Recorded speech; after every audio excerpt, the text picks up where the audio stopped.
گھبرایا نہیں کرتا۔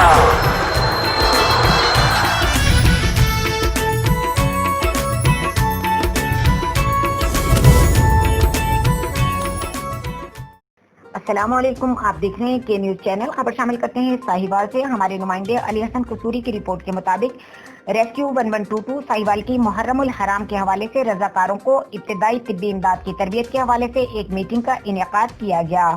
اس موقع پر 60 سے زیادہ رضاکاروں نے شرکت کی۔ اس موقع پر کسی بھی ناگہانی صورتحال سے نمٹنے کے لیے ابتدائی تربیت فراہم کی گئی۔